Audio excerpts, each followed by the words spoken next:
Assalamualaikum warahmatullahi wabarakatuh. Selamat siang teman-teman. Di sini kami dari kelompok 5 ingin mempresentasikan proyek data warehouse kami, yaitu tentang melaporkan sales penjualan bawang dari tahun 2019. Nah, di sini dengan saya sendiri Raza Riantoro dan keempat teman saya yaitu Hai, aku Vano. Saya Wits dan Nabila Tajudin. Ya, gua Adi Selamai. Kenalkan, nama saya Muhammad Arinovianto. Ya, segitu lanjut. Di sini kita akan membahas ada 6 poin yang akan kita bahas di presentasi kami ini.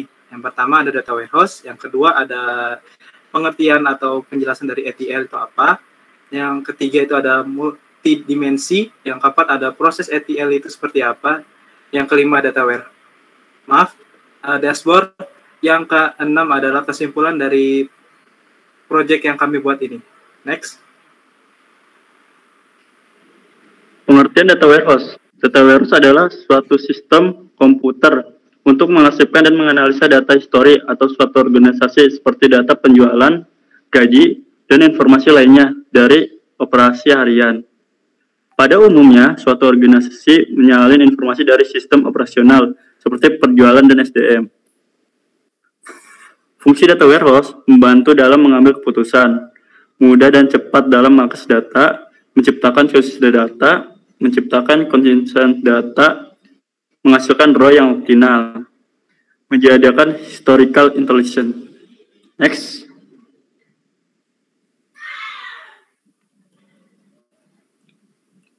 Pentaho. Pengertian Pentaho,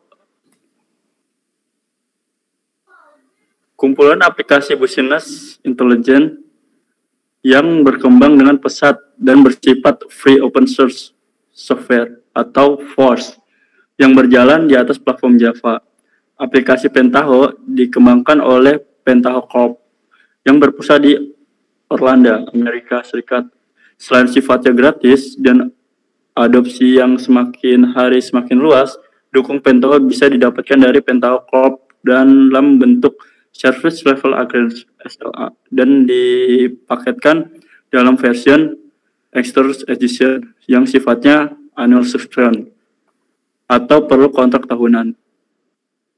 Next.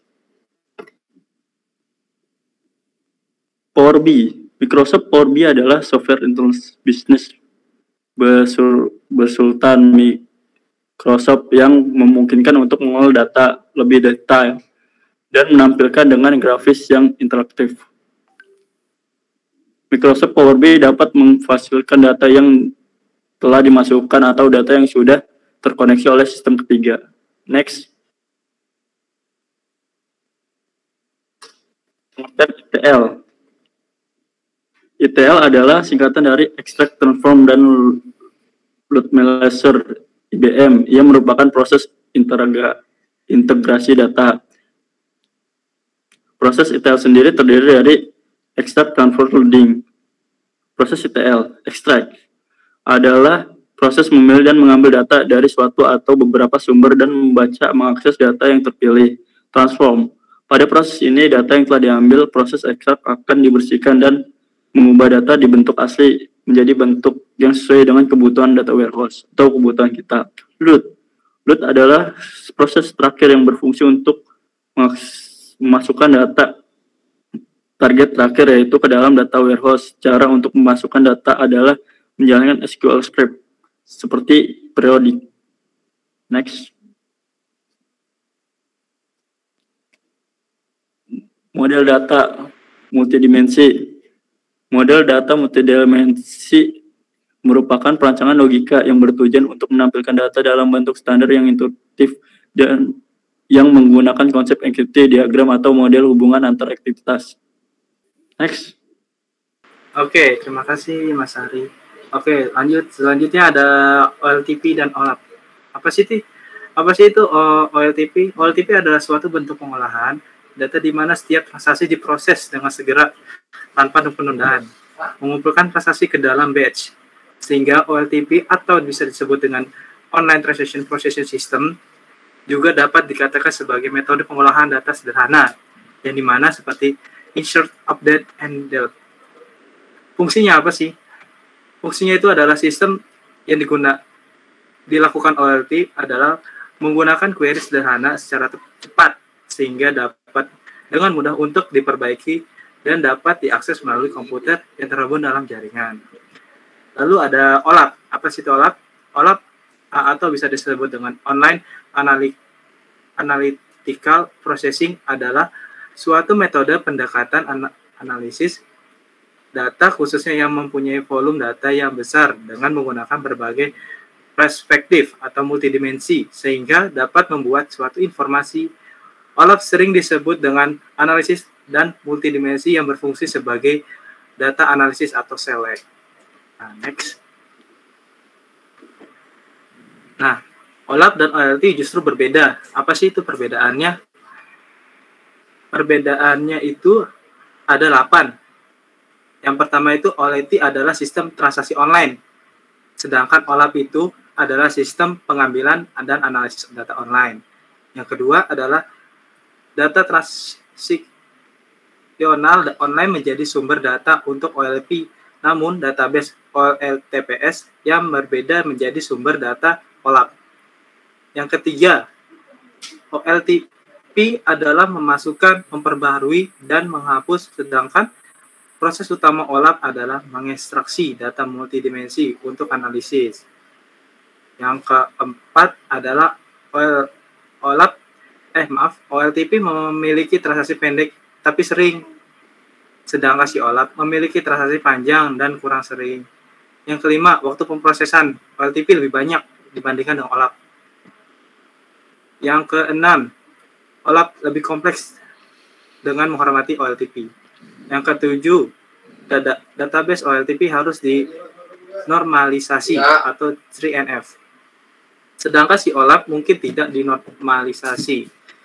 Yang keempat itu, karena OLTP sering melakukan transaksi dalam berbasis data, jika ada transaksi yang gagal di tengahnya, hal itu dapat merusak integritas dan karenanya harus menjaga integritas data. Sementara si OLAP ini transaksi lebih jarang karena itu tidak terlalu mengganggu integritas data.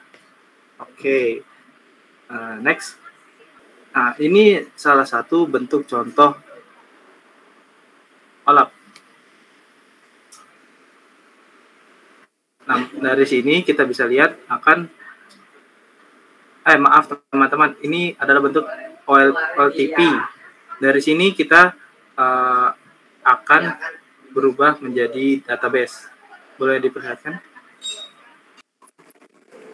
Oke, habis itu kita klik Get Files to Select. Terus kita ke Field Name. Dan kita tulis di sini ada name customer, ada data transaction, ada year, ada month, dan ada ID transaksinya. Dan ini kita ke rename to. Ya, ini ya untuk mempermudah aja sih sebenarnya kalau yang kanannya. Oke, habis itu kita klik OK. Terus kita masuk ke table output.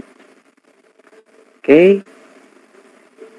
Ini connectionnya kita namain PHI OLTP bawang. Oke. Terus target table-nya ini MS kalender. Ya, terus kita klik that. Oh ya, jangan lupa setting SQL-nya. Oke, karena ini gue udah setting, jadi ya kalian setting sendiri. Oke. Habis itu kita pencet OK aja. Oke, ya. Untuk step berikutnya sama seperti step yang tadi gue udah lakuin. Oke.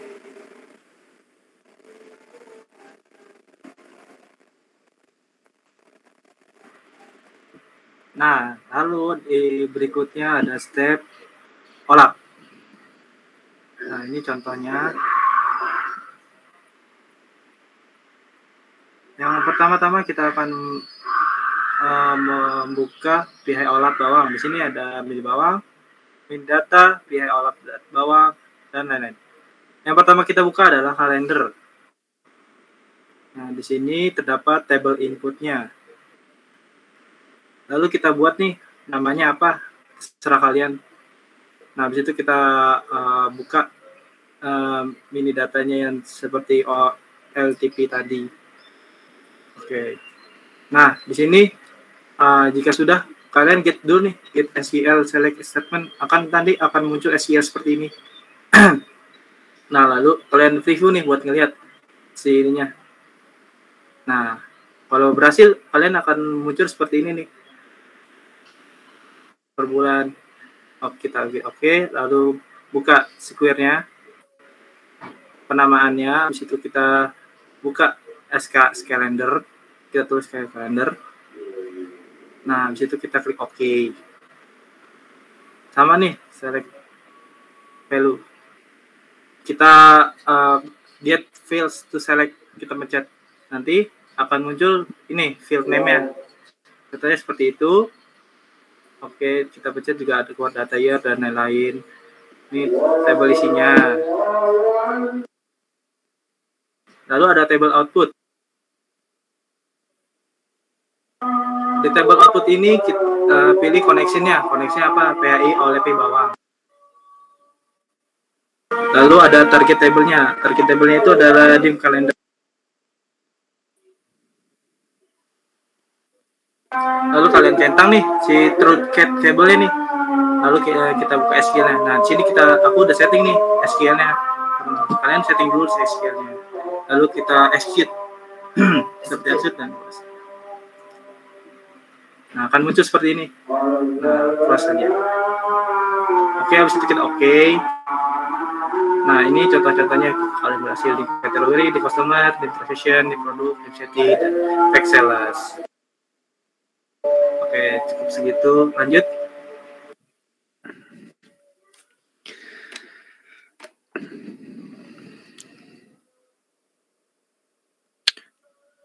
Di skema bintang dan skema snowflake. Jadi si skema snowflake ini kegunaannya untuk mengorganisir si data warehouse ataupun data-data mat yang kita punya gitu. Sehingga menjadikan table-table dimensi yang akan memudahkan kita untuk melakukan proses-proses menjadikan table fakta. Nah, kemudian ini ada kelebihan kekurangannya. Jadi ada kelebihan dari skema bintang seperti apa? Di sini cenderung mudah dipahami, kemudian kesederhanaannya dalam step by step, kemudian ada prosesnya yang lebih cepat gitu kan. Kemudian kekurangannya apa sih? Oh, ternyata dia maintenance-nya sulit, kemudian size-nya lebih besar sehingga membutuhkan data perulangan. Kemudian ada skema Snowflake nih. Snowflake itu memiliki kelebihan size-nya kecil untuk penyimpanan. Jadi memudahkan, kemudian ada lebih memudahkan untuk maintenance. Kemudian kekurangannya adalah cenderung lebih sulit dan sulit mencari data yang dibutuhkan karena strukturnya kompleks dan bercabang. Ini adalah table Snowflake yang kami buat dalam proses ETL ini. Seperti ini, di sini ada table fakta kita, gitu kan. Di sini berisi dim customer, kemudian dim product, dim transaction, dim calendar, dim kategori, dim city yang masing-masing berkaitan dengan table fakta sales ini, fact sales ini. Oke, kemudian selanjutnya saya akan menjelaskan tentang dashboard dari hasil proses ETL kita menggunakan Pentaho. Di sini terdapat beberapa step dalam membuat dashboard. Nah, di sini hasil dari dashboard yang telah kami rancang. Nah, di dalam dashboard ini menampilkan performance dari penjualan bawang kita di tahun 2019. Di sepanjang 2019 tersebut ada 12 bulan. Nah, di dalam 12 bulan itu kita dapat melihat penjualan yang paling tinggi seperti apa dan profit terbesar kita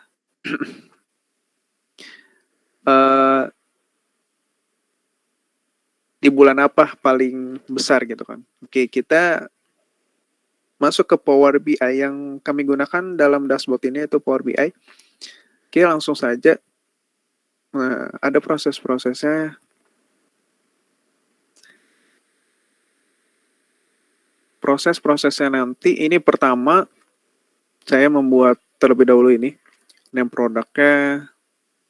Nah, dengan menginputkan data-data yang dari Power BI. Nah, seperti ini data-datanya.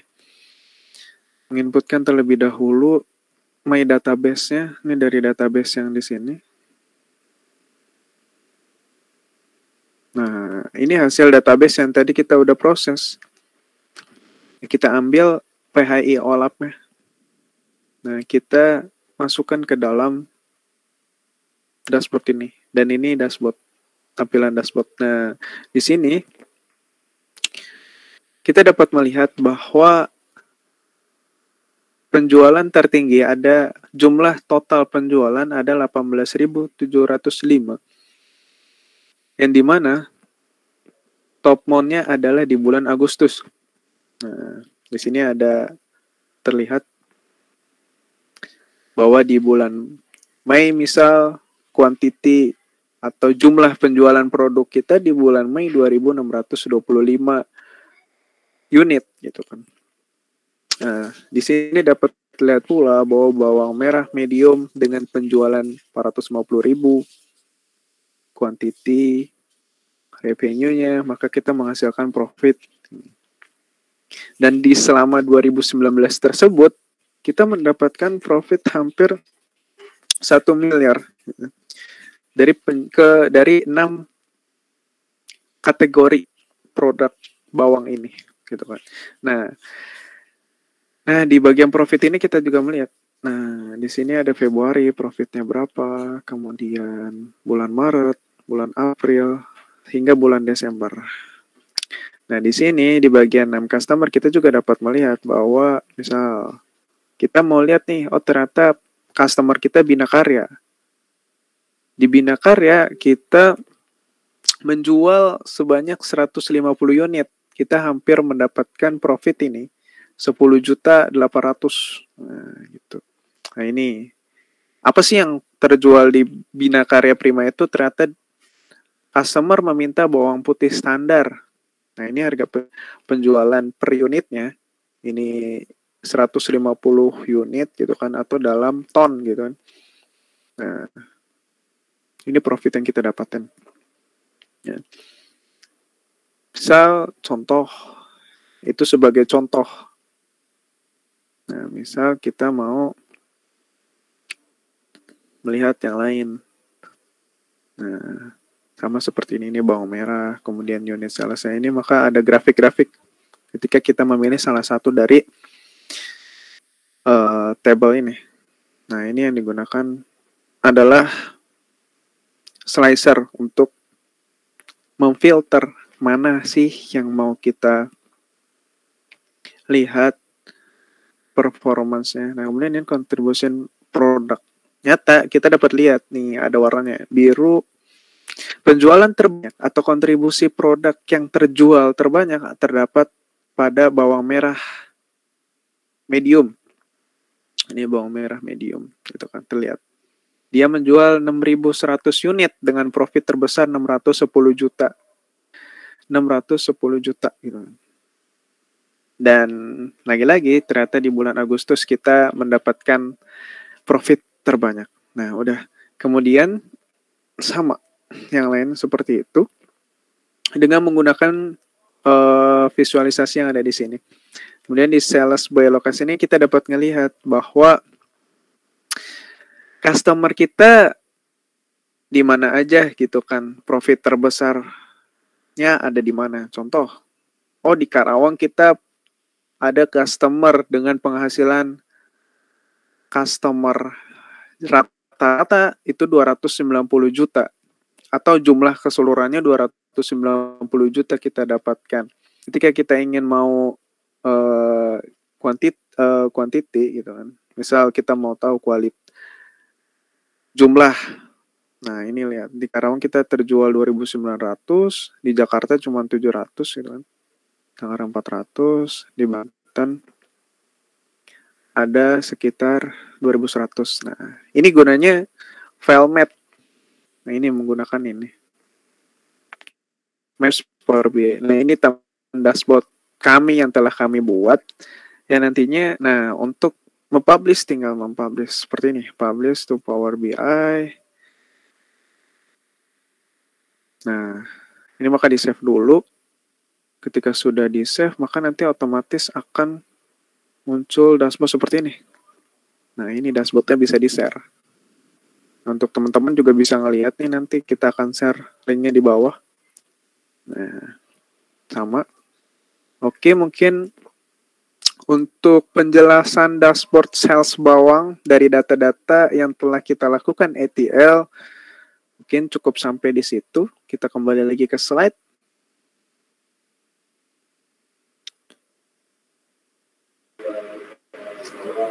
Oke, cukup sekian dari kelompok kami tentang proyek yang akan kami buat. Terima kasih yang sudah menonton. Wassalamualaikum warahmatullahi wabarakatuh. Ya, jangan lupa di like. Jangan lupa like, comment, dan subscribe. Terima kasih teman-teman.